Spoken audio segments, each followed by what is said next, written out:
Bom dia, bem-vindos a mais um WHG Overview. Eu sou Andy Ryder, CEO da WHG. Estou aqui com o Fernando Fenolio, nosso economista-chefe. Todo mês a gente fala que tem muita coisa para falar, né? Que realmente os últimos anos tem tido muita coisa para falar, mas esse mês realmente está sobressaindo aí, né? Sim, seria bom um mês com pouca coisa para falar, né? Teria menos trabalho na apresentação. Só passando aqui então, o que a gente vai comentar, acho que o ponto principal é essa reversão no mercado americano, especialmente do início do ano. É muito grande, então a gente vai detalhar um pouco os motivos, a nossa avaliação do tema. Vamos falar também sobre o anúncio fiscal na Alemanha, que foi gigantesco, super relevante, e também a volta do setor de tecnologia na China, reflexo para mercados, especialmente no mundo de renda variável, e falar um pouquinho também sobre algumas pesquisas que saíram na América Latina mostrando força da direita, e daí a gente avaliar que medida isso possa ser um lead indicator para o Brasil. Bem, começando aqui com o nosso slide tradicional, né, do retorno de ativos em fevereiro, né, março meio que continuou essas tendências aqui, mas eu acho que fazia um tempinho que a gente não via essa outperformance aí do resto do mundo, né, tão forte. A gente viu um pouquinho isso em janeiro já, mas né, a gente vê China subindo mais de 10% no mês, Europa também tendo um retorno forte, enquanto né, não só está outperforming, mas S&P caiu. Nasdaq caiu ainda mais que o S&P e criptomoedas, né, que a gente sempre via em primeiro lugar, né, recentemente colapsando aí no mês de fevereiro. Acho que dá para ter mais granularidade, como sempre, aqui na direita, né? A gente falou um pouquinho dessa cesta aí de DeepSeek Beneficiaries, né, que são ações A-shares, né, Mainland China, que né, são plays disso, basicamente, subindo 32% no mês de fevereiro, né, no ano sobem ainda mais do que isso. O outro grande tema do mês, que no final a gente já falou um pouco aí, né, com essa reversão de Alemanha no fiscal, especificamente usando defesa como a razão, né, para finalmente dar uma liberada no fiscal. A gente vai falar mais disso depois. Mas foram os dois grandes temas positivos, foram isso, né, China Tech e né, Europa, especificamente defesa, e também lá Alemanha, doméstico, né, algumas coisas assim parecidos, né, reconstrução da Ucrânia, tem umas coisas assim que andaram. E aí na outra ponta, né, basicamente tudo que estava funcionando, né? Play de AI americano, Argentina, minerador de Bitcoin, né? Então as coisas que foram muito bem, especialmente ano passado, no final do ano passado, eram, né, sei lá, símbolos aí ou relacionados ao Trump, né, indo muito bem. Agora tudo entregando. Tem lá Mag 7 também, né, caindo 9 no mês, né, bastante. Então a gente vai falar um pouco disso, né, acho que curiosidade, quando a gente não dá para incluir tudo aqui, né, mas quando a gente bota aqueles quadradinhos que a gente faz, né, ano a ano e mês a mês, o que está o melhor, pior, fazia um tempão que a gente não via o S&P na lanterna, basicamente, year to date, né, e o resto do mundo é basicamente China, Europa e até Brasil, né, meio que os melhores aqui do mundo. Então, que nem a gente falou no último overview, né? Será que isso é só uma coisa técnica ou será que é alguma coisa nova? Vamos discutir isso mais no detalhe. A gente pegou aqui, né, o nome do filme brasileiro que ganhou os Oscars, né, e a gente usou isso como, né, talvez uma brincadeira aqui para a situação que a gente está no mercado, né? Então teve toda essa euforia, né, depois da eleição do Trump. A gente começou todos esses gráficos aqui no começo de novembro, ou né, na direita setembro, para pegar um pouco, né, o -2, mas o 0 é novembro, e para ver quanto que subiu, né? Então dá para ver que na esquerda, por exemplo, Tesla chegou a subir 94% depois da eleição, o índice de cripto chegou a subir 59%, as MAGs 22%, o Russell 2000. Então a gente pegou tipo, o que foi bem no Trump 1.0, né, basicamente bancos americanos, small caps, né, símbolo Russell 2000, dessa vez crypto e Tesla, obviamente, né, também viraram esses símbolos. Incrivelmente, isso já voltou tudo, né? Então, o Russell está até caindo, né, bastante desde a eleição. As MAGs já zeraram, né, quase os outros todos quase zeraram. Aí. Então, foi uma subida e uma reversão muito, muito forte. Acho que o fundamento, se quiser chamar assim um pouco aqui na direita, né, que a gente mostrou um pouco aí no último overview também, essa confiança do consumidor, que é o dado oficial que sai mensal. Na última vez a gente mostrou uma coisa mais alternativa a isso, que é diário, mas é a mesma ideia. Então a gente pode ver que lá depois da eleição do Trump, né, em 2016, a confiança foi subindo e não parou de subir, né, com toda aquela agenda de cortar imposto, maioria republicana, uma agenda de deregulation, tudo isso. Embaixo também, né, confiança do pequeno empresário, especialmente em capex, né, quanto que ele vai gastar, né, em investimento e tal, que já estava no patamar muito alto, né, entrando na eleição e só aumentou na última eleição do Trump, 1.0, vamos chamar disso. E dessa vez a gente viu esse meio que nessa reação, né, sei lá, knee-jerk reaction, não sei em português. Foi uma reação instantânea muito forte. Né? Mas meio que, né, como se eu tivesse sido treinado para isso, né? A gente foi treinado na primeira vez a reagir dessa forma, e então o mercado automaticamente reagiu dessa forma, e agora já reverteu tudo. Né? Então acho que esse né, isso aqui é o que a gente vai examinar hoje, o que está acontecendo e o que aconteceu com toda essa reversão do Trump. Né? Outro jeito de olhar, né, eu acho que o grande tema de 2024 foi excepcionalismo americano, né? A gente falou muito dessa bifurcação, né, dos vencedores versus perdedores, e que ficou muito concentrado em poucas coisas. Se olhasse dentro de cada setor, tivemos poucos vencedores e muitos perdedores. Na média, o índice pareceu que, né, foi super bem, super saudável. Geograficamente era a mesma coisa, Estados Unidos muito bem, poucos outros lugares bem, tipo Taiwan e tal, na Índia, mas o resto do mundo, na média, né, não indo muito bem. E esse ano a gente está vendo uma reversão grande. Né? Então, né, a gente botou aqui taxa de juros, né? Então a taxa de juros nos Estados Unidos fechando. Isso normalmente, né, vai junto com uma desaceleração. Né? Muita gente está perguntando isso aqui é que nem 2022, porque está vendo o S&P caindo, tecnologia caindo. Acho que isso aqui mostra que está bem diferente de 2022. Né? Em 2022, a economia estava muito forte, estava overheating, então o Fed estava normalizando. Lembra que foi a nossa palavra do ano, que a gente ficava falando todo overview. Essa normalização fez com que a economia estava tão forte que o Fed teve que aumentar juros tanto que segurou o preço de ativos de risco que estavam vindo num patamar muito alto no final de 21, meio que uma bolha do pós-Covid. Dessa vez está bem diferente, né? Não só a bolsa está caindo, mas a Treasury está fechando. Então isso normalmente isso é um ciclo mais normal, vamos chamar assim, né? Normalmente de desaceleração, recessão, esse tipo de coisa. Mas o mais interessante é que normalmente os Estados Unidos, né, é a economia principal do mundo, né? É o que dita tudo. A gente está vendo a Alemanha e Japão, por exemplo, aqui, né, mas China a mesma coisa, os juros abrindo meio que, né, sem parar. Assim, né? A gente vai falar um pouco, claro que a Alemanha teve esse jumpzinho aqui na margem, que foi exatamente, né, o pós-eleição, esse anúncio fiscal, se quiser circular, que é boa.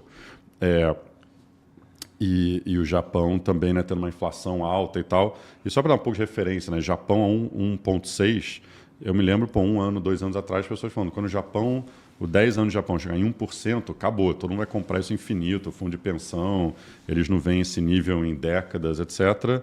E aqui a gente já passou e continua indo, está em 1,6, a inflação não vira. Então, né, tem umas dinâmicas, né, bem diferentes acontecendo no mundo, logo no momento onde a Treasury não para de fechar nos Estados Unidos. Outra coisa, meio que na mesma linha do que a gente falou de reversão no slide anterior, são as moedas. Né? Então, quando o Trump ganhou, todo mundo falava, né, agora é o excepcionalismo americano sendo turbinado, Trump America First, o Fenólio queria usar o bonezinho aqui no overview, etc. E aí, né, o euro desvalorizou muito, dá para ver, o ien desvalorizou muito, a gente viu o real que aconteceu no final do ano passado, peso mexicano, dólar canadense, etc. E agora a gente viu não só, né, essa reversão muito forte, moedas emergentes desde novembro, né, pré-eleição, já está valorizando 3,5%, né, e o euro e o ien zeraram toda a queda que tiveram. A gente botou em parênteses aí o year to date também, só para ter uma noção, né, no ano, o ien subindo quase 7%, o euro subindo quase 5%, e moedas emergentes 4%, é bastante coisa aqui, né, no mundo que o Trump assumiu, está falando de tarifa, está risk-off lá fora, né, com o S&P caindo, não é normal que, né, o safe haven, né, a coisa mais segura, de repente, né, comprar coisa fora dos Estados Unidos. E eu acho que o mais óbvio de todos aqui é a Bolsa, né, então acho que o S&P que subiu bem depois da eleição do Trump, chegou a subir, sei lá, uns 6%, aqui essa linha azul escura na direita, agora já reverteu, está caindo desde que o Trump foi eleito, né, no ano cai 4,5%, cai 2,2% desde da pré-eleição do Trump, aí começo de novembro. E Europa e China, que eram duas geografias que todo mundo falava são os perdedores meio óbvios da eleição do Trump, né? Na verdade caíram, mas já viraram tudo, né? China sobe 16% desde a eleição do Trump, a Europa sobe 10%, isso em moeda local, né? Se você incluir dólar, por exemplo, a Europa sobe... Não, aqui já está em dólar. Esse já está todos em dólar, só tá para bom, ficar. então beleza. Então, né, mas ainda assim é uma alta assim, bem expressiva, né? Acho que se você tivesse dito, né, que Trump vai ganhar, vai ser tão agressivo assim, não vai ser retórica, não tem deal com ninguém, está tirando para todos os lados, e que China e Europa iriam tão bem assim, não acho que teria surpreendido muita gente.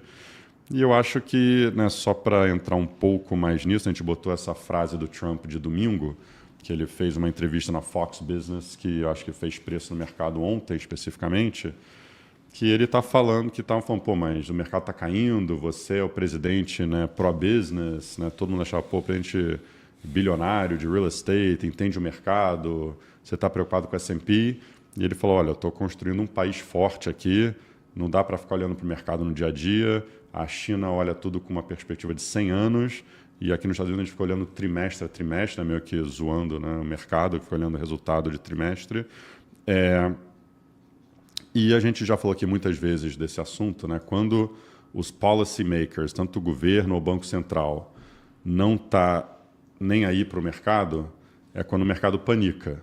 Quando os policymakers panicam, é quando o mercado para de panicar, né? A gente viu isso na crise europeia, que é onde ficou o clássico disso, né? Com Draghi lá falando whatever it takes. A gente já viu isso no Brasil várias vezes, né? Quando o governo ou o Banco Central estavam desmerecendo, né, os problemas e o mercado ia, né, panicando. Obviamente a Lehman, né, e toda aquela crise foi um clássico disso, de onde originou toda essa ideia. Mas acho que a gente está vendo isso aqui, né? A gente vai falar depois de novo, como do Powell também, que o Powell falou semana passada que não tem pressa nenhuma para fazer nada, que a economia está super saudável. O Trump está falando, a gente não botou tudo aqui, mas ele falou, caiu muito pouco o S&P também, né, no domingo, assim, pô, not much, né? Também não se empolga assim, a queda foi muito pequena. Então o mercado o que faz? Cai mais, né? Eu acho que é um pouco isso até, né, ver se vai ter alguma reversão ou não, né? Então a gente já viu esse filme antes. O Scott Bessent falou que ele está preocupado com Main Street e não Wall Street, que também é um tema que a gente já trouxe aqui, né? Quando o mercado, quando os governos estão preocupados mais com o lado, vamos dizer, real da economia, que é a tradução de Main Street para Brasil, assim, o mercado fica mais desprotegido e suscetível a essas quedas, até o momento que eles sentem que o mercado é uma antecipação do que virá no lado real da economia. E daí eles viram a mão. Mas, o secretário do Tesouro, o presidente, ainda eles estão longe, ainda parece dessa sensação de mudar a sua retórica ou sua ação para proteger o mercado. Eu acho que essa é a principal mensagem, né? A gente até estava falando aqui um pouco antes, né? Por que todo esse movimento do mercado americano? Eu acho que existiam várias premissas que estão sendo quebradas, né? Então, acho que uma das premissas é que o Trump se importava demais com o mercado acionário, com o S&P. E agora essas frases mostram que ele não é tão preocupado assim. No curto prazo. No curto prazo, né? Falar, não, o Trump nunca vai querer ver o S&P cair. Não é bem assim. Talvez se tiver que ter um momento que ele fala de transição, vai ter um momento de detox, como falou o Scott Bessent, tudo bem. Então é uma premissa que o mercado tinha que agora está sendo rompida, né? E tem outras também, de tarifa. A tarifa vai ser usada só para negociação, ele nunca vai implementar, mas parece que ele vai implementar. Não, o Doge não funciona, isso aqui, né, a gente vai mostrar no próximo slide que o Doge talvez funcione. Então, algumas premissas que o mercado tinha a respeito dessa administração estão, de certa forma, sendo testadas para o lado ruim. E talvez seja por isso que o mercado está reagindo mal. Eu acho que essa entrevista ficou bem claro, né? O Trump, assim, falando que é uma transição, né, assim, do jeito que ele estava falando, tipo, ele tem essa missão para reorganizar a economia americana, e se tiver que ter algum pain assim, no curto prazo de transição, tudo bem, ele está ok com isso, né? Então, acho que é isso que o mercado está sentindo, que nem no final ele falou que estava achando que era meio que só barulho, retórica, que no primeiro mandato foi muita retórica, né? No final das contas, quando a gente olha tudo aqui do China Trade War e tal, né? Mudou muita pouca coisa estrutural, assim, né? A gente achava, será que o iPhone vai ficar mais caro e não vai produzir mais na China? No final das contas, né, as coisas básicas da economia mundial se mantiveram.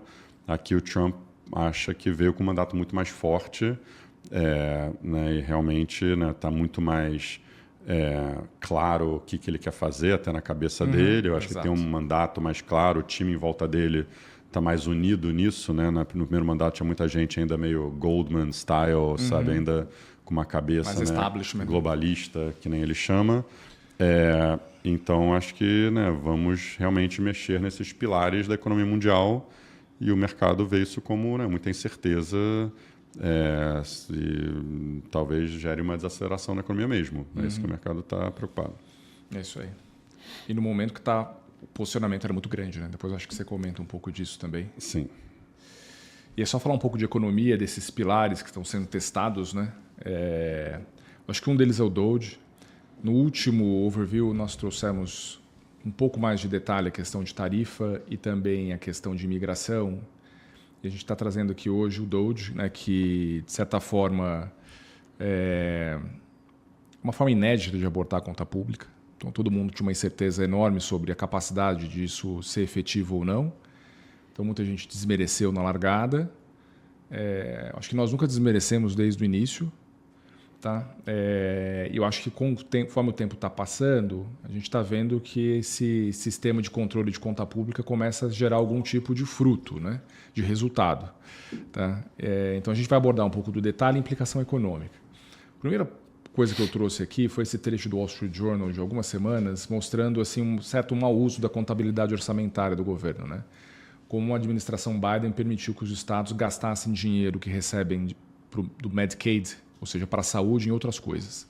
Então, às vezes, sempre é um tabu cortar dinheiro, cortar orçamento de Medicaid, mas quando você vai no detalhe de onde está sendo gasto em outras coisas que não com saúde. Então, só para ter uma noção como às vezes tem espaço para você fazer rearranjo de despesa dentro do orçamento.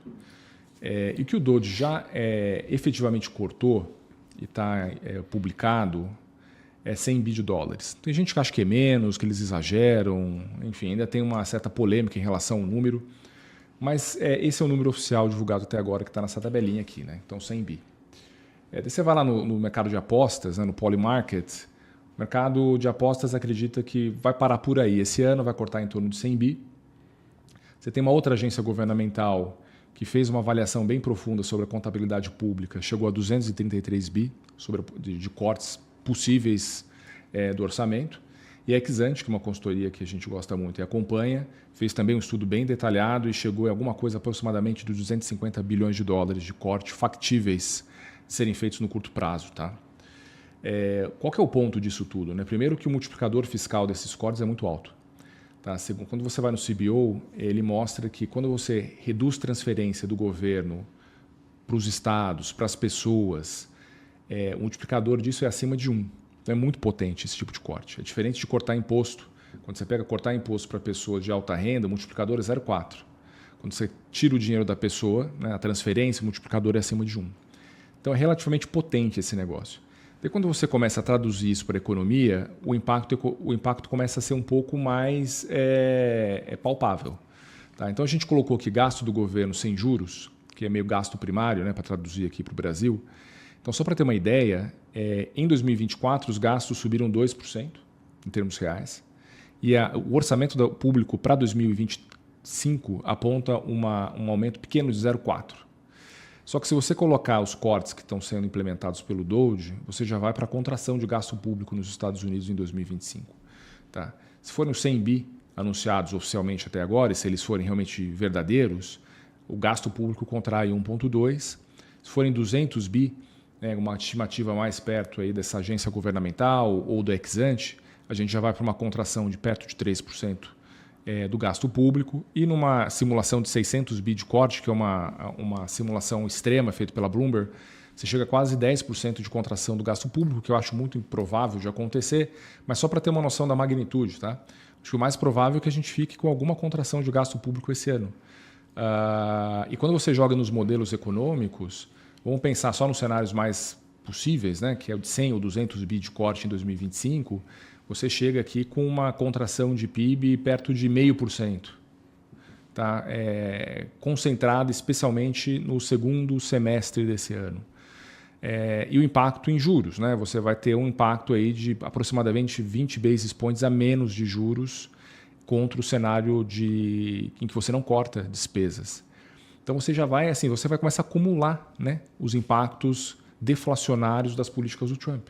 Então você tem o Doge aí com talvez meio ponto a menos de crescimento, com impacto no Fed, e você também começa a computar os impactos de tarifa, né? Que a gente trouxe tarifa e imigração, uma atualização. Então, com o que já foi divulgado até agora, que é tarifa em aço e alumínio, 20% de tarifa na China, tem um residual de México e Canadá que foi implementado, especialmente energia, né? E também tem, a partir de abril, deve ter uma nova rodada de aumento de tarifa, a partir de 2 de abril, né? Sobre itens de segurança nacional, sobre automóveis, tarifas recíprocas. A tarifa média nos Estados Unidos de importação vai sair de 3 para 10. Tá? E isso aqui pode ter um impacto no PIB de até 80 bips para baixo. Então você vai somando 80, que seja 50 bips, vai. 50 bips de tarifa, 50 bips do Doge, já tem um ponto, né? Sobre um crescimento um pouco acima de 2, você já vai para perto de 1. Sem falar outros impactos indiretos de confiança, aperto de condição financeira, etc. Então, assim, os choques vão sendo deflacionários, né? E eu acho que um ponto importante também para levar em consideração é o impacto na arrecadação, tá? Você consegue 1,5 ponto do PIB de arrecadação só com tarifa. Então você tira meio ponto do Doge, mais 1,5 de tarifa, as contas públicas americanas começam a mudar um pouco para 2025, 2026. O déficit pode cair mais rápido, tá? Mas muito em função de arrecadação de imposto de importação. E o Bessent falou semana passada, né?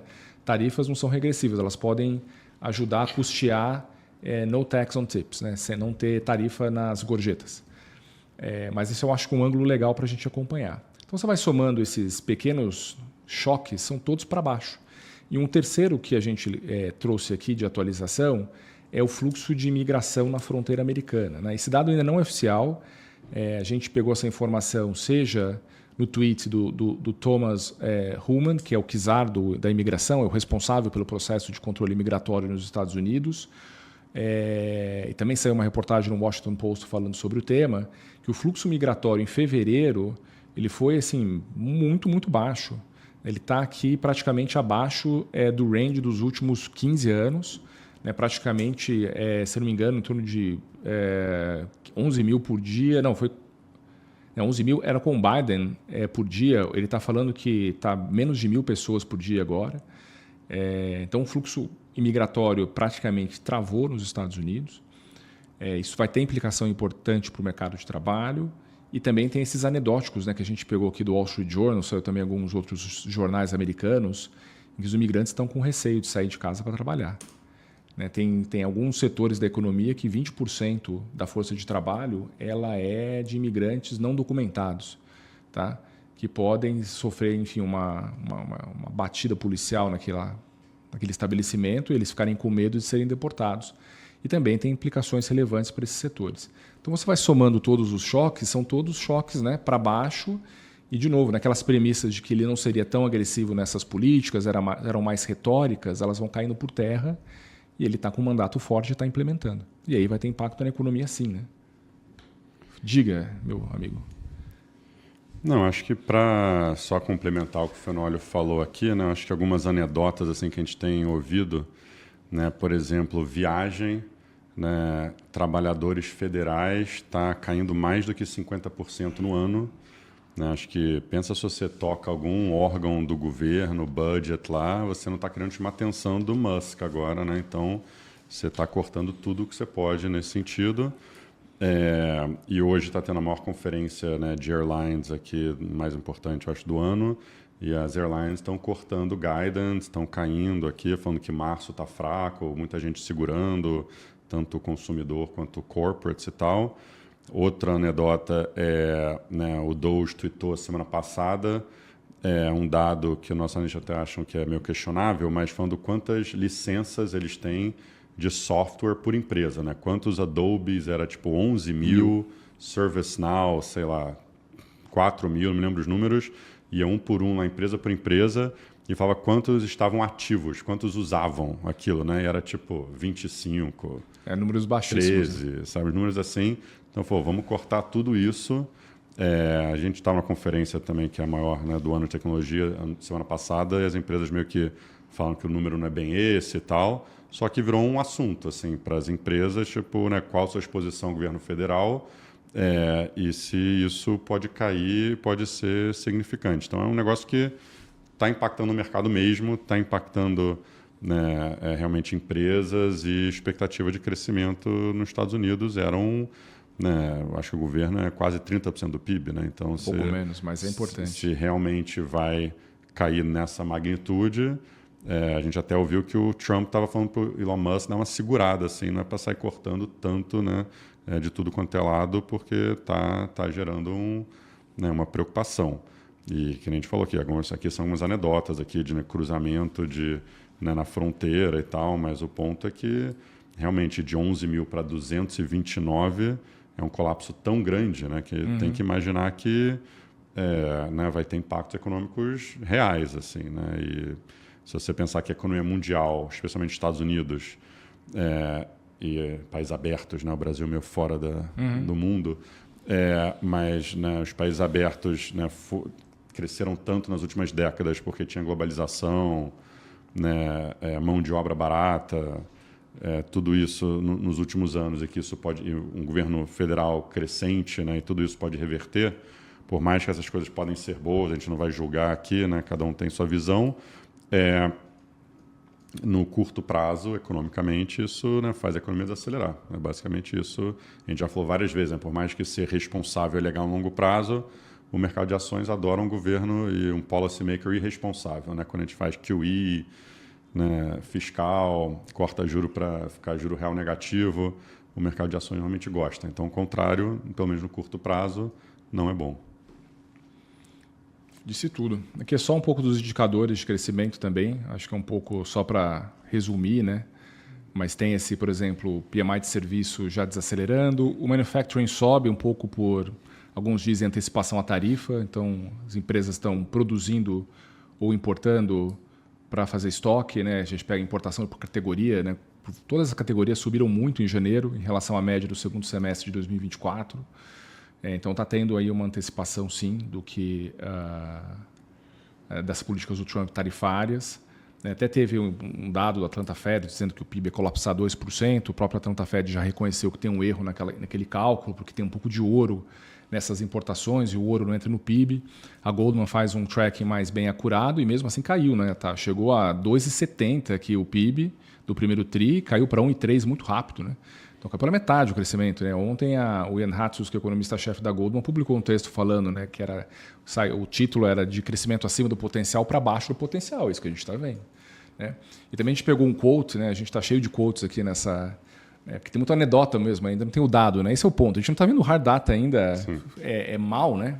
Um pouco, talvez por clima, consumo, piorou um pouco sim, mas o grosso dos dados ainda não pioraram. Mas esse é o economista-chefe da S&P que publica o PMI para vários países. Eu achei super interessante o quote dele dizendo, olha, você tinha um otimismo muito grande no início do ano que evaporou, né, em função dessa incerteza muito grande que tomou conta da economia americana, e muito disso porque já está se vendo uma desaceleração da demanda e uma incerteza vindo das políticas de governo, especialmente tarifa, trade policy e também cortes no orçamento, né? Então, acho que você tem vários ângulos que você vai espremendo, aí, vai batendo vários setores, vários agentes do mercado, né? Que começam, quando soma-se tudo, você tem um impacto assim, de confiança muito grande para baixo com implicações de crescimento. É isso que a gente está vendo. Só para complementar aqui, né, acho que resumindo e incluindo um pouco do que a gente está vendo no micro, nessa parte de consumo, serviços, está desacelerando, né, que a gente consegue ver aqui essa linha vermelha, e também na direita a linha laranja, na esquerda o Services PMI, na direita o Consumer aí desacelerando.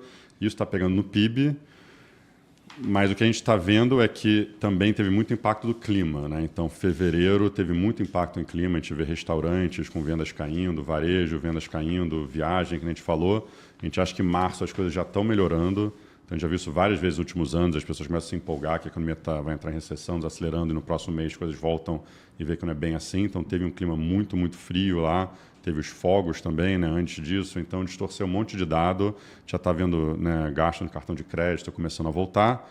Por outro lado, o que a gente está também mostrando nesse slide, essa importação por categorias, esse manufacturing PMI voltando, teve muito, né, pre-buying, né, muita gente comprando bens, né, empresas comprando tudo que dava para comprar antes do Trump assumir, porque esperando que vai vir tarifas. Então a gente vê vendas de portos na China, por exemplo, explodiram assim, totalmente fora do gráfico.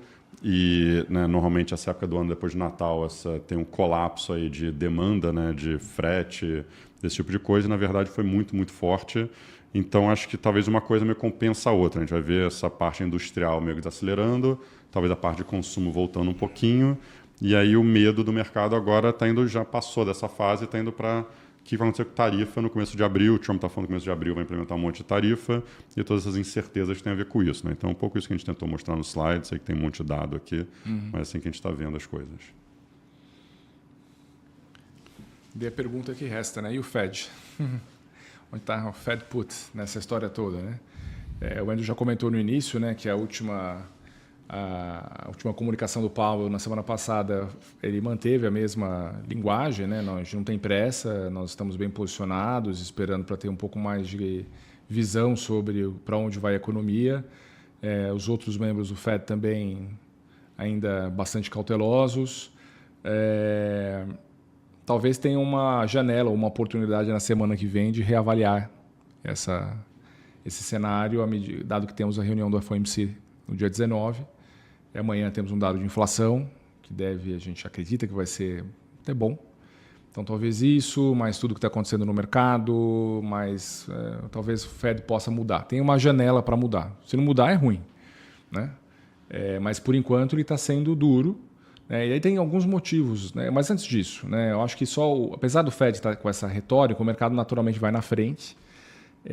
Aqui é o nosso mapa de probabilidade de corte de juros para 2025. Então a gente pega isso desde setembro de 24, quando o Fed iniciou o ciclo de corte, começou com 50 bips. Então lá em setembro de 24 até novembro, até a eleição do Trump, o mercado tinha mais de 3 cortes na curva para 2025. Né? Lembrando que naquela época tinha muito debate se a economia estava desacelerando, ia entrar em recessão, começou a ter um monte de dado forte, inflação baixa, então isso foi sumindo. Né? Essa é um pouco a ideia. Isso. A probabilidade de 2 cortes, que é a área vermelha, foi crescendo, e daí em dezembro não tinha mais, o mercado não atribuía mais chance de uma alta ou mais de 3 cortes. Um corte, né? Desculpa. O mercado não atribuía mais uma probabilidade de mais de 3 cortes. Aí aqui em dezembro a discussão era 1 corte ou 2, sendo que teve alguns momentos aqui que o mercado começou a precificar a chance do Fed não cortar mais. A gente fez um overview, né, meio que no auge, aí parecia que o ciclo tinha acabado e o medo era, será que a inflação vai voltar? Né? Exatamente. Foi o primeiro ponto aqui quando saiu um payroll muito forte, o segundo quando a inflação saiu forte. Então o mercado trabalhava ali, 1 ou 2 cortes, ou é 1 corte ou nenhum. Só que a partir da virada de fevereiro para março, a probabilidade do Fed cortar mais de 3 vezes cresceu muito, né? E hoje tem mais de 3 cortes na curva, tem 85 bips. Então o mercado já foi na frente. Aqui a parte de baixo é a estrutura a termo da curva de juros. Então, entre dezembro e janeiro, o mercado sempre atribuía poucos cortes, né? A curva de juros não passava de 4%. E agora, no último dado de 10 de março, o mercado já tem um juro abaixo de 3,60, né? Está quase 3,40. Então cortou bastante. Agora, o que talvez o Fed fique um pouco mais conservador? Primeiro que a inflação ainda não está tão baixa para ele cortar. Ele sabe que vai vir um aumento de inflação via tarifa, que pode ter uma pressão no mercado de trabalho por imigração, então por isso a cautela. Tá? Não tá, eu acho que essa questão inflacionária é importante para ele. E o segundo ponto que chama atenção é o índice de condições financeiras. Tá? Em 2022, você teve um aperto dramático, porque o Fed realmente trouxe o juro de 0 para 5,5%. Só que agora, apesar de toda essa volatilidade, o índice de condições financeiras pouco mexeu. Na verdade, se você comparar com o início do ano, ele está 0 a 0, depois do dia de ontem. E por que isso acontece? Né? Porque assim, quando você olha o mercado de renda variável e de crédito, eles levaram um aperto das condições financeiras, mas está sendo compensado pela depreciação do dólar e o fechamento do juro. Né? Então, quando você olha o FCI como um todo, ele está meio que 0 a 0 no ano. Tá? E o Fed leva muito isso em consideração. Ele coloca no modelo dele o índice de condições financeiras e isso não haverou ainda um aperto dramático capaz de alterar a projeção de crescimento que leva a uma alteração de retórica. Porque a curva de juros está sendo um estabilizador automático natural junto com o dólar. Tá? Então, talvez isso leve o Fed também a, quando vai lá avaliar condições financeiras, falar, olha, teve um leve aperto ou uma deterioração do mercado de renda variável compensado por uma valorização do mercado de renda fixa, e daí não fica tão dramática a situação para empurrar o Fed a ser dove tão perto. Então, acho que esse FCI que não subiu, a inflação ainda meio chata, é que seguram o Fed numa reversão muito dramática da posição dele. Só para olhar esse gráfico da direita em cima, também para fazer um círculo no Covid ali, né? Eu acho que o ponto é esse. Normalmente, quando o S&P cai, né, ou tem esse financial condition sobe muito, né, que nem no Covid teve essa linha reta para cima, ou em 22, esse outro oval aí que a gente desenhou, que normalmente o S&P caindo tem a ver com, né, um risk-off generalizado. O dólar fica mais forte, é tudo que o Fenoli falou. O ponto final é que dessa vez está meio misturado e no final das contas está meio 0 a 0. Então, essa ideia que automaticamente o Fed, né, tem um put contra o S&P não é bem assim. O ponto do final é que tem um put contra esse financial conditions, que é um lead indicator para economia desacelerar e tal, e é isso que ele está de olho, não necessariamente só o preço do mercado. Então, de repente, os dois caras deveriam estar de olho no mercado, não estão muito preocupados com o mercado, né? O que a gente está mostrando. É isso aí. O Trump está tranquilo na missão dele e o Powell também está tranquilo com a economia. Então, resta a gente ficar preocupado. Exatamente. Se eles estão tranquilos, nós estamos preocupados. E aqui, mudando de tópico para a Alemanha... Falar de coisa boa, finalmente. Pelo menos ativos que se valorizam. Eu gosto de comentar o seguinte, né? Durante meses ou trimestres, né, o mercado sempre ficava se questionando quando que a China iria disparar sua bazuca, né? Que o Xi ia capitular, ia fazer um fiscal gigante, etc, etc. No final, essa bazuca veio da Alemanha, né, por condições bastante peculiares, mas veio. Eu acho que o primeiro gatilho foi a eleição. A gente já dizia que a eleição era um catalisador positivo para a Alemanha, por si só, e foi. Se você pegar antes da eleição, a coalizão era uma coalizão de 3 partidos, mais a esquerda, né? Uma coalizão que agora se tornou uma coalizão de 2 partidos, liderados pela direita, o CDU, desculpa, que é um partido bastante tradicional, conservador alemão, e que é uma coalizão mais estável, mais tradicional. Tá? Que uma cauda da direita grande, né? Que é o AfD, que ficou aqui, que cresceu muito na última eleição, governada pelo Merz, que é agora um chanceler que já passou pelo governo, que já passou pela BlackRock, então tem experiência no setor privado, tem experiência no setor público, tem uma visão muito positiva de mercado, de como funciona, né? Já tinha uma visão sobre contra a Rússia, pró-Ucrânia, né? De aumentar gasto com defesa, de usar mais espaço fiscal para reanimar a economia da Alemanha. Um cara mais pró-mercado, então o mercado já gostava da ideia dessa alternância de poder por si só, né? Só que ela veio com um extra muito poderoso, né? Bem poderoso. Tá? Porque logo depois da eleição, na Alemanha, teve o fatídico encontro do Zelensky com o Trump e o Vance no Salão Oval, que todo mundo já sabe a história que aconteceu, foi naquela sexta-feira de carnaval. Mas ali eu acho que foi um gatilho para um wake-up call, como se diz, né? Para os europeus, de que, olha, a gente precisa nos virarmos sozinhos, porque do jeito que a coisa vai, a relação entre Estados Unidos e Europa e essa proteção, essa segurança, ela não vai permanecer como a gente conhece hoje. E daí, no dia 14 de março, durante o carnaval, né? Para aprovação durante essa semana, eles anunciaram que devem aprovar um pacote antes da mudança de parlamento, que deve acontecer até o dia 20, com um pacote fiscal bastante agressivo. Primeiramente, gasto com defesa acima de 1% do PIB não vai estar mais sujeito ao teto de endividamento, né? Então, se espera que a Alemanha chegue até 3% do PIB em gasto com defesa. Então, você tem um espaço de 2% de PIB de gasto. 2, foi também acoplado um fundo de infraestrutura de 500 bilhões de euros para ser gasto em 10 anos. Isso é 11% do PIB da Alemanha. Então, em 10 anos, você está gastando 1,5% do PIB a mais com infraestrutura, além da defesa, que vai ser elevado, e também vai permitir que os governos locais aumentem seu déficit. Então, é um pacote muito poderoso que a Alemanha fez. A Alemanha tem um PIB de quase 5 tri de dólares, é a maior economia da Europa. É um déficit que estava ali entre 2% do PIB, vai agora ser de 4,6%. Então, é uma expansão fiscal bastante vigorosa, né, condicionada essa mudança, essa alternância de poder, mais essa mudança de postura dos Estados Unidos com a Europa. Então foi realmente uma bazuca o que a Alemanha fez e acho que pode ser sim transformacional, não só para a Alemanha, como também para toda a Europa. Aqui um pouco dos impactos, né? Eu acho que tem um impacto primeiro econômico, só para ter uma noção disso, vamos pegar aqui 2026, qual que é a expectativa, né? A expectativa é que o PIB da Alemanha, ele só antes da eleição, ele crescesse em torno, um pouco acima de 0,5%. Né? Pós-eleição, o mercado achava que ia crescer perto de 1%. E com esse anúncio desse novo pacote fiscal, você ganhou mais 0,5%. Então você está saindo de um PIB esse ano perto de 0 para 1,5% do PIB de crescimento em 26, potencialmente 2% em 2027. Tá? E se a implementação desse pacote for rápida, você pode chegar a 2% já no ano que vem.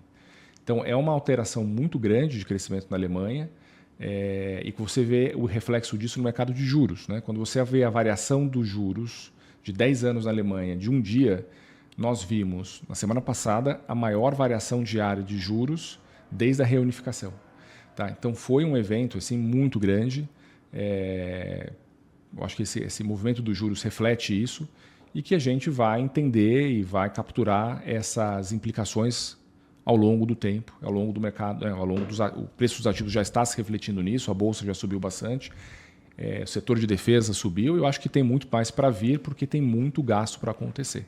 Agora, tem um outro aspecto interessante, né, que é assim, o lado vazio do copo, ou os desafios, né, dessa expansão fiscal da Alemanha.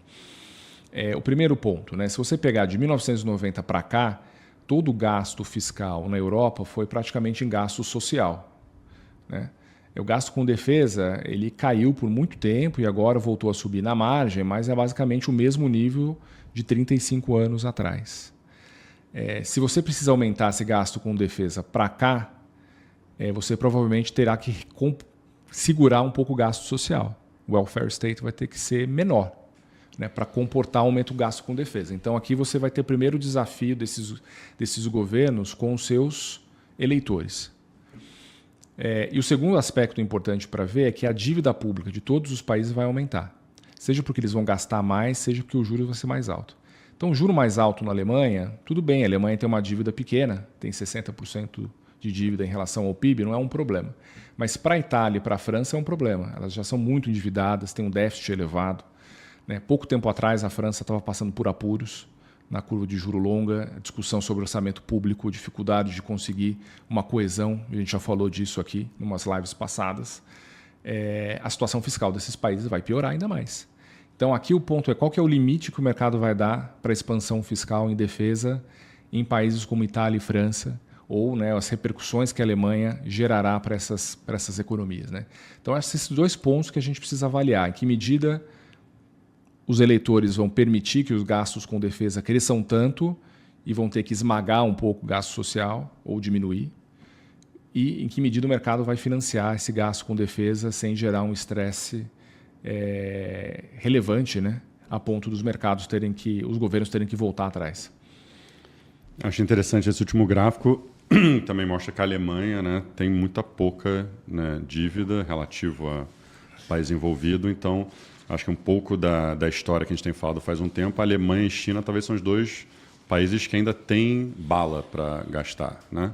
Então o mercado fica feliz que a Alemanha está finalmente saindo um pouco, né? Tirando o escorpião do bolso, né? Que estava difícil para gastar, diferente da situação dos outros países.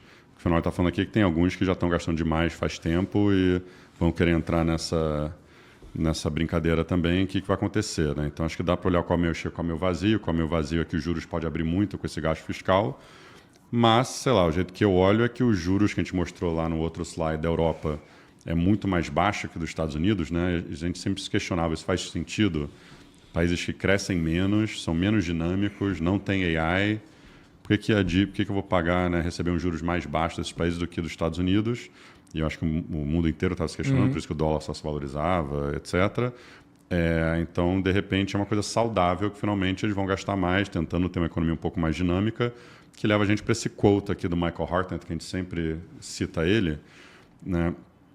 Que ele tem repetido uma uma palavra, né, que eu acho que o Elon Musk inventou, né, mega, né? Todo mundo fala de MAGA, né, Make America Great Again, mas mega, Make Europe Great Again. Ironicamente, né, o Michael Hartnett falou isso em janeiro, né, eu faço um call com ele, né, de vez em quando, e em janeiro ele falou uma das melhores coisas que aconteceu para a Europa foi o Trump ser eleito presidente. Todo mundo no call, assim, como assim que você está falando? Tá maluco? Esse cara, né, espirocou. Tá bem, né? E foi talvez a frase mais interessante do ano, por enquanto, eu acho, olhando para trás, que realmente o Trump conseguiu unir a Europa, trazer, né, botar a Alemanha como líder da Europa de novo, né, que fazia um século que isso não acontecia, não sei se a gente quer muito isso ou não, mas, né, por enquanto a gente quer, e aumentar gastos militares e começar a gastar mais e tentar, né, ser mais, né, sei lá, forte aí nos gastos e focar mais na própria economia do que ficar dependendo da economia mundial, né? Então, em vez de ficar só dependendo de China, Estados Unidos, etc., começar a ser um vetor econômico que eles podem ser também. Então, né, o posicionamento estava muito largado em Europa e o mercado começou a olhar para essa geografia de novo. É o que você fala, né? O mercado gosta de fiscal expansionista. A Alemanha entregou um. Enquanto os Estados Unidos está, né, com o contrário. E aí eu acho interessante, né, muita gente falando de China ano passado, retrasado, né, o fiscal, desde o reopening 22, vai, não vai ter fiscal em setembro, não vai. Eu acho que todos esses rallies foram rallies para fade, né, que se chama no mercado, que é para vender. E esse tem sido um rally que não tem sido macro, né? Por isso que a gente tem gostado mais desse rally. Né, e eu acho que pode ser mais duradouro do que os outros, né? Acho quando eu estou falando com o Finoli, Finoli, China, que você adorava falar de China, não, isso aqui não mudou nada no meu mundo, né? Então, para mim, isso acho que é um sinal bom, que tem mais fundamento, e realmente está vindo desse lado de micro mesmo, né? Tecnológico. A gente está vendo as empresas realmente tendo histórias boas que fazia tempo que não tinha, e obviamente estão baratas, então sobem muito e continuam baratas. E eu acho que o mundo está olhando de novo e falando, poxa, se eu quero ser play de AI, que é toda a tese que a gente tem falado há 2 anos e meio, só tem 2 opções, né? Não vai ser, né, na Europa ou no Brasil que a gente vai achar isso. E a gente botou alguns exemplos aqui na direita, né? Esse fim de semana, não sei se vocês lembram, em dezembro, eu acho, a Google saiu com o chip Sycamore, que, né, de quantum computing, e o mercado se animou por algumas semanas que a Google podia ser um play de quantum computing, criaram um ETF de quantum computing, tem várias empresas dos Estados Unidos disso, virou um tema para pessoa física nos Estados Unidos, que subiu 100%, depois caiu, sei lá, bastante. E no fim de semana, de repente, a China anunciou que tem um chip que é 1 milhão de vezes melhor que esse chip da Google, né? Então, realmente, né, tem que ficar de olho. DeepSeek 2, né? Então, teve um momento DeepSeek versão quantum computing, né? Aí, além disso, teve outro modelo, né, de AI, o Manus, né, que foi anunciado, que estão dizendo que é melhor que o Deep Research, né, que tem nos Estados Unidos. A Alibaba soltou esse QWQ, que é melhor do que o DeepSeek. Então, por enquanto, é o melhor AI que tem, semana passada também. Então, tem um monte de coisinha assim aparecendo que realmente está, acho que, levando a China de volta às manchetes. A gente listou outros exemplos aqui, tem a Xiaomi, que é uma dessas mags que a gente já vai falar daqui a pouco, né, que tem um carro elétrico que, né, fantástico, parece, que teve 10 mil pedidos em 2 horas. A ambição deles era vender 10 mil carros no primeiro ano, né? Então, eles, Xiaomi, né, aqui no Brasil devem conhecer, né, que vende celular, né, Android, bastante aqui no Brasil. Mas então foi uma empresa de celular que conseguiu virar agora um líder de mercado de carro elétrico, é o que a Apple tentou por vários anos, na empresa que tem mais recursos do mundo inteiro, e acabou desistindo, né? E tem vários outros exemplos, né? Por exemplo, a Huawei entrando no business, né, que era um monopólio da ASML, que é a melhor empresa, né, talvez de tecnologia europeia, etc, etc. E o que está acontecendo aqui na esquerda, a gente botou alguns índices, né? Então, Hang Seng Tech é um índice de tecnologia de Hong Kong, o K-Web é um ETF de empresas de internet com ADRs listado em Nova York, mas chinesas, obviamente. E o Star 50 é o índice né, de tecnologia também, mas do índice de Xangai, né, das A-shares de Xangai. Tem o Chinex de Shenzhen também, mas a gente acha que a qualidade é bem fraca. E o ponto é que tudo isso está subindo meio que sem parar, enquanto o CSI 300, né, que é o S&P equivalente de Mainland China, que é um mix de Xangai e Shenzhen, está 0 a 0. Então a história macro não mudou muito, né? No máximo está bottoming lá e tal, mas o que mudou é o Xi finalmente entendendo que, né, o crescimento econômico vai vir daqui. Que nem o Trump estava lá na posse dele com o Jeff Bezos, o Zuckerberg, etc, etc. Né, finalmente, né, trazendo, né, esses líderes para perto do governo, em vez de ficar antagônico com eles. O Xi fez a mesma coisa, trouxe o Jack Ma de volta, né, para uma reunião e todos os outros caras. E realmente o mercado está vendo que é daí que vai vir um crescimento e está animado de novo. E é impacto para mercado, né? Equities, 2 páginas antes de falar, né? Deixar o Fenólio falar se o Tarcísio vai ganhar próximo ano ou não, passa a bola para ele depois. Uhum. E aí aqui né, um pouco do coisas esquisitas que estão acontecendo no mercado, né? Vamos chamar assim. Primeiro, né, talvez curioso, vocês sabiam que bancos europeus estão subindo quase o dobro das MAGs nos últimos 2 anos e meio? Né? Acho que isso, desde o final de 21, né, você pega aqui começo de 22 até hoje, bancos europeus subindo quase 120%, as MAGs subindo 60%, nesse ano subindo 22%, enquanto as MAGs caem 15%, né? Então acho que é uma boca de jacaré aí, né, impressionante aqui, especialmente esse ano. Embaixo, né, dá para olhar o equivalente aqui, né, dos Mag 7 versus os China 7 Titans, aí, que a Société Générale, né, usou esse termo, outros estão usando BATX, né, que é BYD, Alibaba, Tencent e Xiaomi. Aqui eles também incluíram outros, tipo SMIC, JD e NetEase. E eles estão subindo, né, aqui a gente botou market cap, só para dar uma noção, né? Então o market cap dessas 7 juntas vale 1,5 tri, mais ou menos. 1,5 tri, né, não é nem uma das Mag 7, né? Então as Mag 7 juntas já estão em 15 tri, até com essa correção. Então a gente está falando que valem 10 vezes mais do que as chinesas, né, e subiram, né, muito, muito mais aí desde o final de 18, né, se olhar, sei lá, os últimos 6 anos e tal. Você pegar até esse rally que a China teve, né, no Covid, voltou tudo, e agora voltou, sei lá, metade do rally que teve no Covid, as Mag 7 subiram mais 100%, mais que 100% desde o auge aí do Covid. Então, é um pouco isso que está acontecendo. Será que é o começo de alguma coisa? Na direita, outra coisa, a gente tem falado, né, desses baskets que a gente gosta, um que a gente monitora muito é cíclicos contra defensivos, que normalmente dá uma ideia do que o mercado está esperando. Né, a gente lembra que a gente falou várias vezes aqui de setembro 24, quando o mercado estava preocupado, olha essa correçãozinha que teve aqui em julho do Cycles versus Defensives, a linha azul escura aí, né? Okay.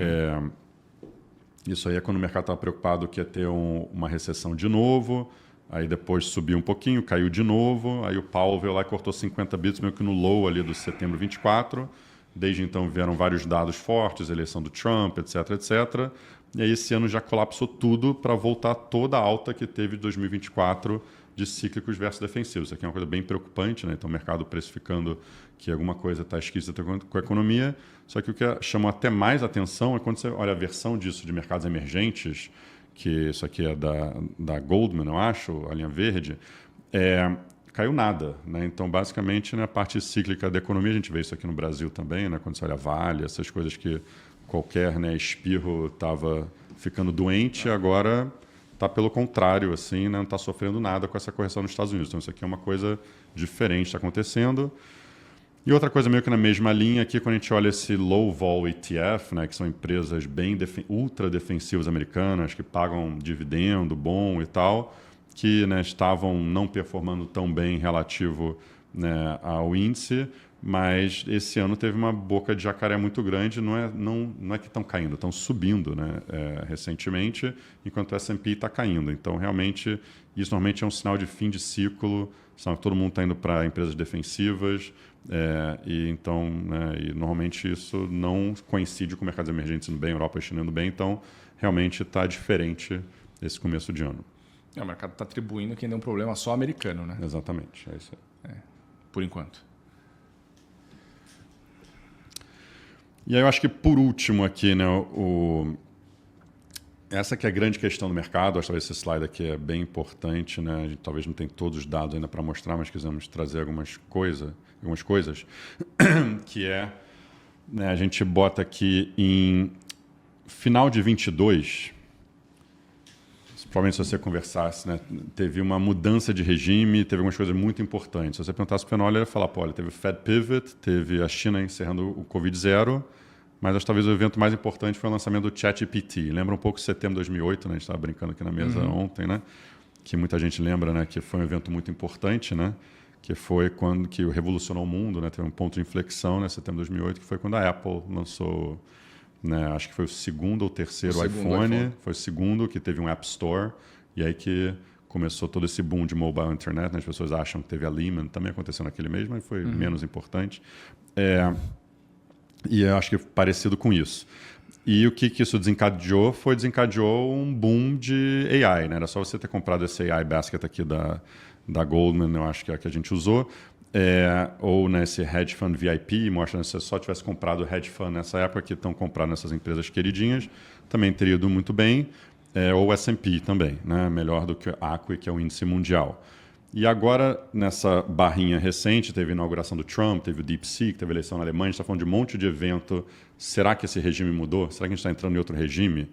Né? E tem algumas coisas que estão sinalizando isso. Sempre é cedo para debater isso. E o que é o novo regime? Quem que é o novo líder desse novo regime? Olhando para trás, sempre é mais fácil a gente falar que era só você ter comprado essa cesta de AI, né? Que o ChatGPT foi a coisa dominante. Agora, o que será que é a coisa dominante para frente? O que vai ser o líder de mercado? Parece que essas empresas de tecnologia estão perdendo liderança. Ou será que é uma coisa só técnica? Foi um grande pain trade.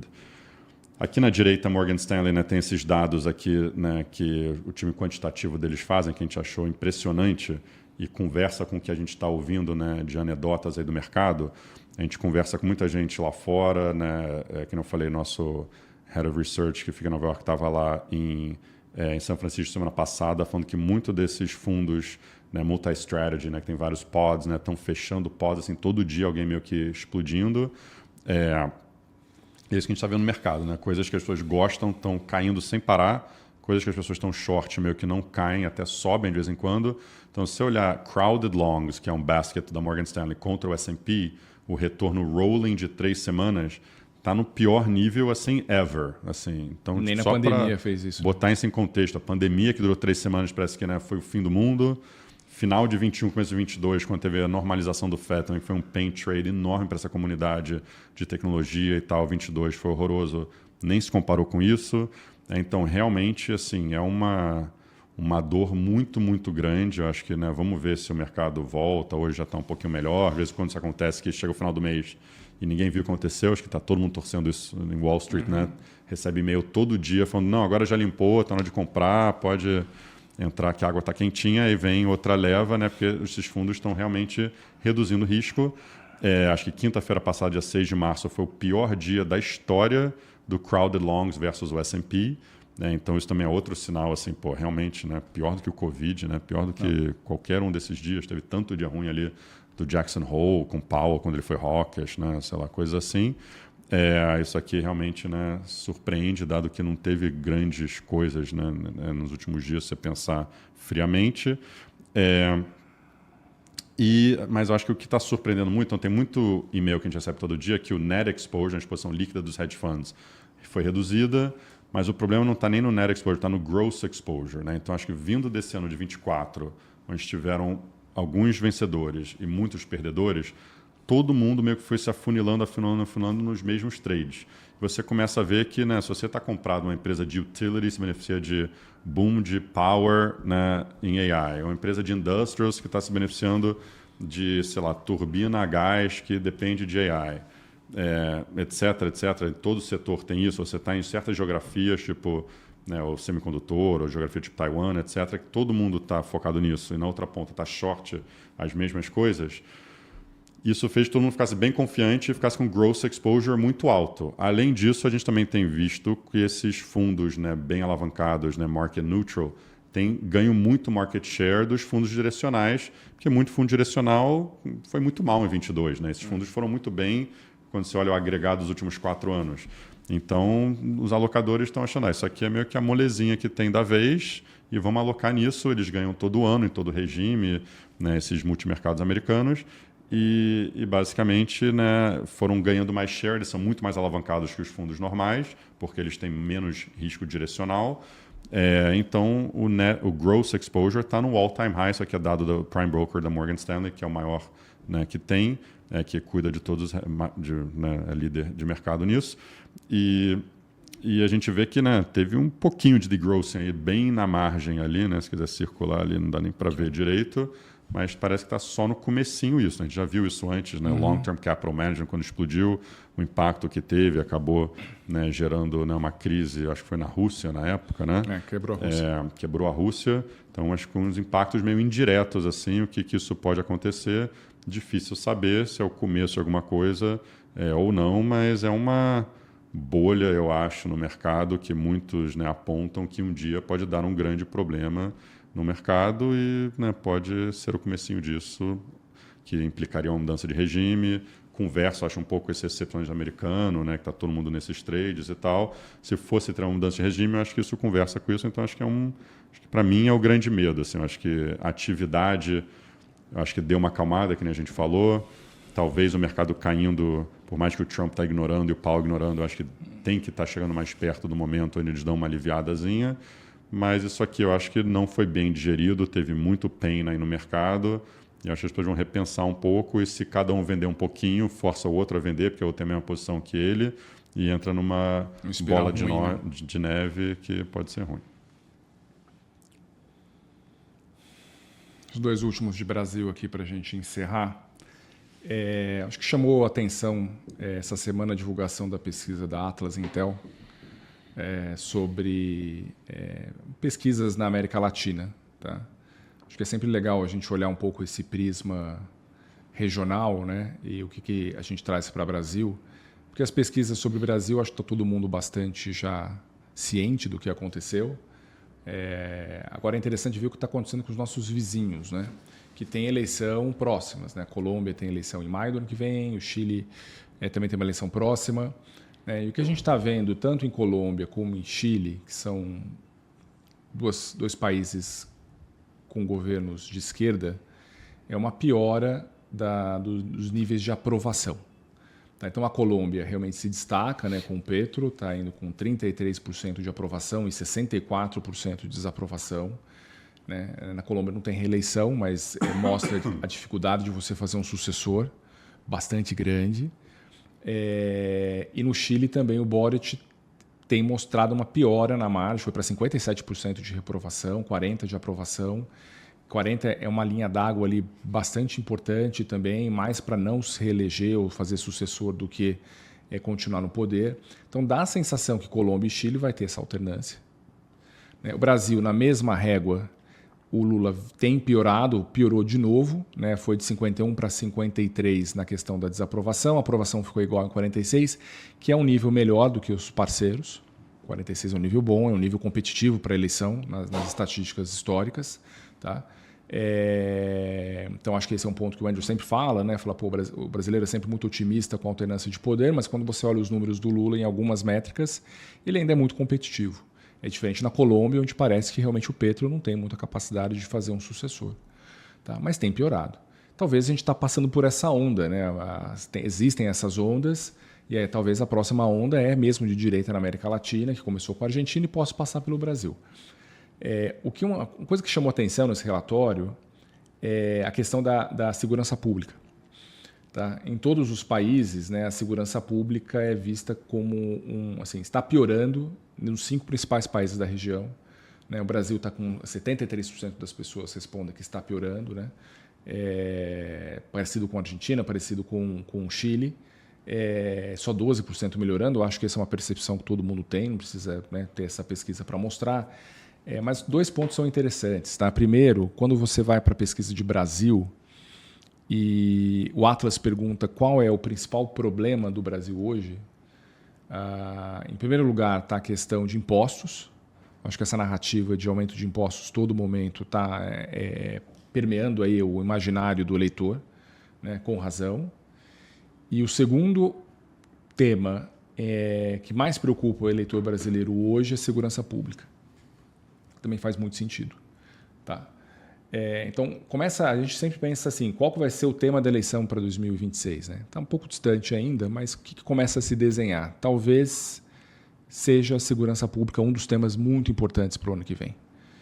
E se isso continuar, né, se essa percepção ruim da população se mantiver, é interessante que a Atlas também faz uma pergunta que é a seguinte, né?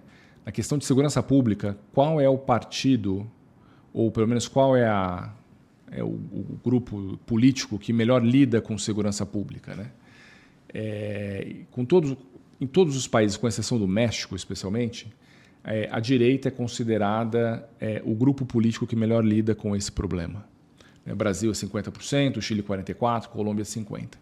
Então, acho que a Eurásia fala muito isso, né, de oferta e demanda do eleitor. O que o eleitor quer e o que o político consegue entregar. E parece que o eleitor vai querer, entre outras coisas, segurança pública.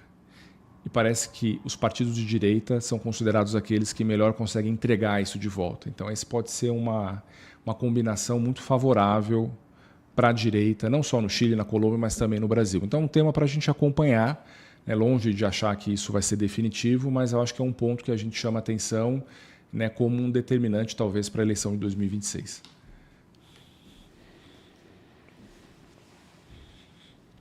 Aqui vou deixar o Andrew um pouco mais essa questão de Brasil na ótica do gestor, né? Preço de ativo, tem muita discussão de Selic, atividade que veio um pouco mais fraca na margem, como que a gente pensa aí a alocação de Brasil. Eu acho que, né, a gente olha esse Bloomberg Surprise Index, né, realmente os dados aqui no Brasil têm surpreendido negativamente, né, bastante negativamente. Né, o dado do PIB, né, realmente surpreendeu. Foi mais fraco, parte de serviços especialmente. Né? Eu acho que o first order thinking, né, meio que o direto, você pensa que isso é ruim. Mas, na verdade, eu acho que o jeito que a gente está olhando o mercado né, inflação subindo sem parar é o grande problema, porque isso faz com que o Banco Central tenha que ficar aumentando os juros meio que no escuro, a gente sabe até onde isso vira. Então, na verdade, quando finalmente a economia começar a virar e a expectativa de inflação começar a virar, quer dizer que a gente está chegando mais perto do fim do ciclo, quer dizer que finalmente o mercado pode look through e falar, tá bom, já sabemos até onde tem que chegar. É um pouco isso que tem acontecido, né? Então não surpreende a gente que, por mais que talvez a gente vai ver resultados piores, atividade pior aqui olhando para frente, né, as curvas de juros, como a gente mostra na direita também, né, começaram a cair bastante. Cá, né? E como todo mundo sabe, a gente já mostrou isso várias vezes, desde um dos primeiros overviews valuation aqui da Bolsa, do jeito que a gente olha.